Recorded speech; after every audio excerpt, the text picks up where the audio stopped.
So this, of course, is what these planters look like when you first bring them home. But in this video, I thought it'd be fun to show you how to give them kind of a mossy, aged patina. So I'm gonna start with that. And you're gonna wanna make sure that you wear gloves because this process is a little bit messy. I am working on this on a piece of plastic so that it doesn't get all over a countertop or other surface. So what I have here is just a mixture of white acrylic craft paint and water. You want it to be a watery consistency because basically what you're going to be doing is just giving this kind of a wash. So I would say it's probably about 1 part paint and 2 parts water. So what I'm going to do is take my brush and then just go around this planter, and you can see it's dripping, and that, like I said, it's kind of a messy process, but yeah, I'm not really being careful to get it super consistent looking because it just won't. So right now, all I'm trying to do is just go around and just kind of go around the top edge a little bit.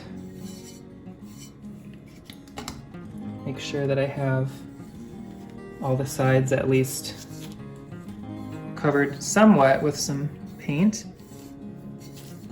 or I should say this kind of paint water mixture.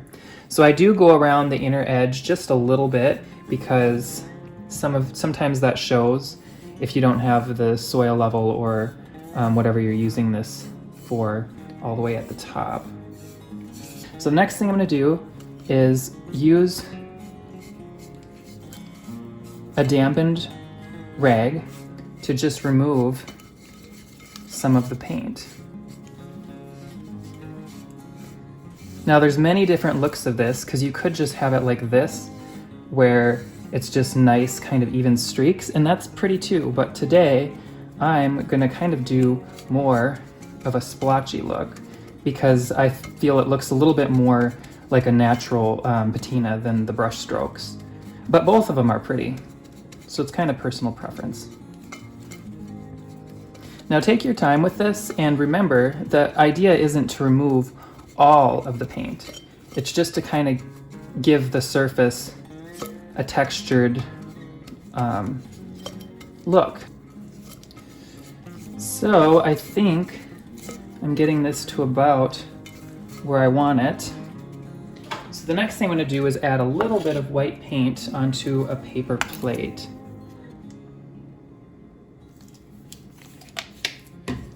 And then I'm going to dip this same rag into it and kind of smear it out onto the plate so it's not super saturated. And then we're going to go back over this and just add a little bit more white in a few areas, because a lot of times when these planters get this look, it's very inconsistent and uneven, and a lot of times it's focused on the bottom of the planter because this kind of forms from where water sits. So I'm just going to go around and just dab in a few spots of this here and there. So inconsistency is key because if you make it look even, it's not going to have that rustic look. But this is a very, very fun process. A very fun weekend craft project. So like I said before, I'm focusing it a little bit more in some areas than others, just to kind of give it that look. I do blend it out just so it's not super, super harsh in certain areas. And make sure that when you're kind of tapping the rag to give this look, you're moving and turning it a little bit so it doesn't kind of have the same texture over and over again. Okay, so this is kind of what the planter is looking like yet so far. So I'm gonna go in with this kind of grayish brown color. So this isn't super dark. Again, I'm smearing it kind of out onto the plate so that it doesn't get too saturated. And then it's kind of easiest to hold the planter like this. I'm going to kind of go in from the bottom and just work areas of this upward. So as you can see, I'm kind of doing little patches kind of moving up from the bottom. Now this is to mimic the look of kind of the bottom getting a little dirty from maybe sitting on the ground.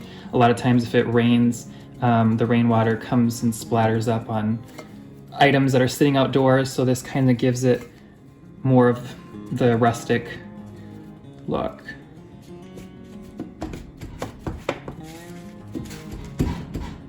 And don't be too worried if you get it too dark in one area.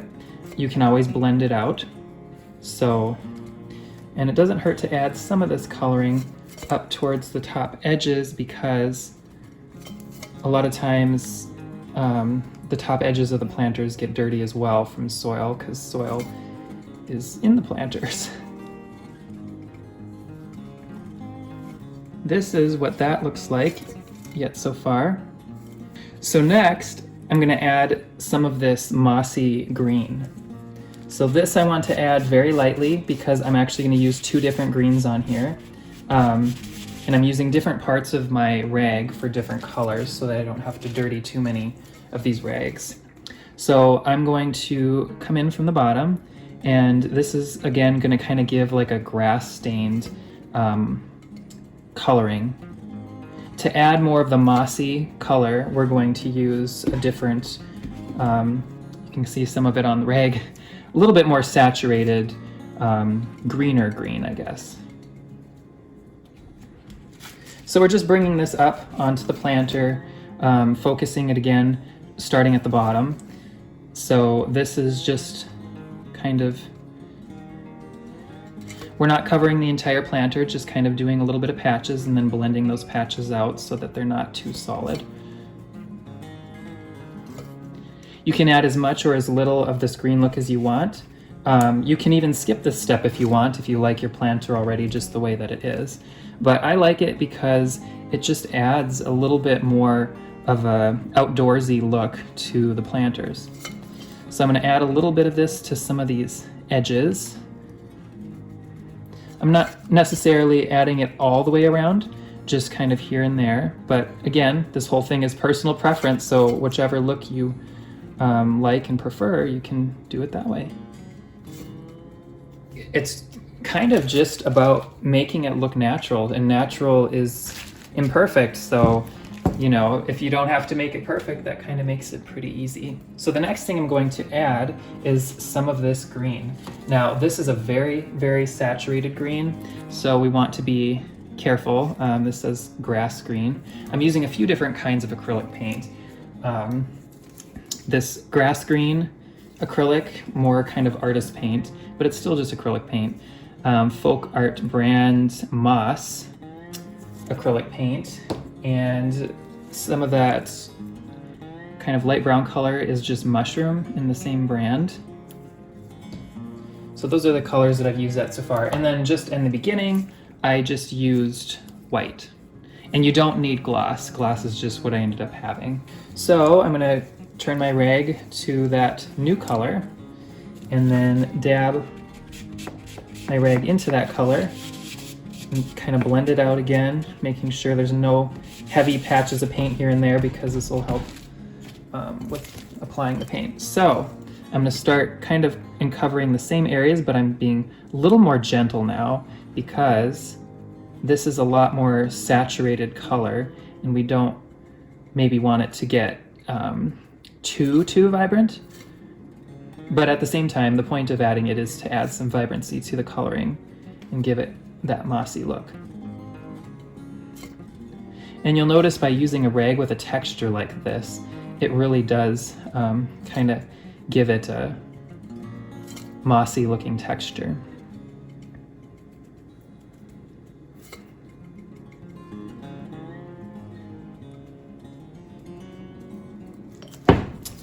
So then the next color we're going to add is a darker brown.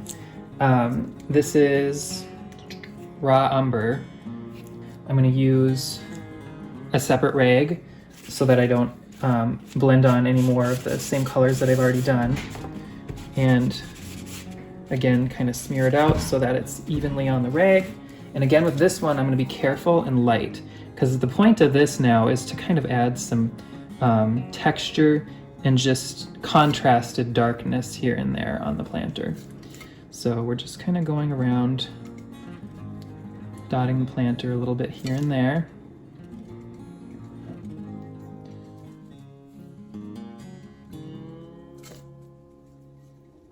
You can focus it kind of where these lines of the dark green come up, but we're also just kind of carefully putting it here and there just to add more texture to this smooth planter and give it more of a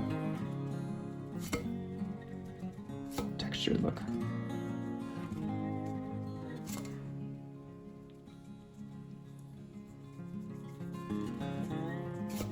And you can focus some of the darkness on the edges of the planter, because this will give it a little bit more dimension than maybe what it already has.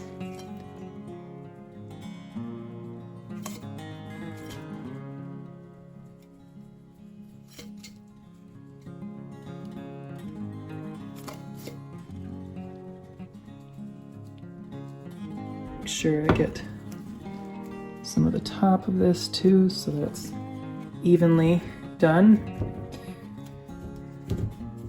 So after you're done with this, make sure to let them sit and dry before you handle them too much, because you don't want to accidentally remove some of the finish.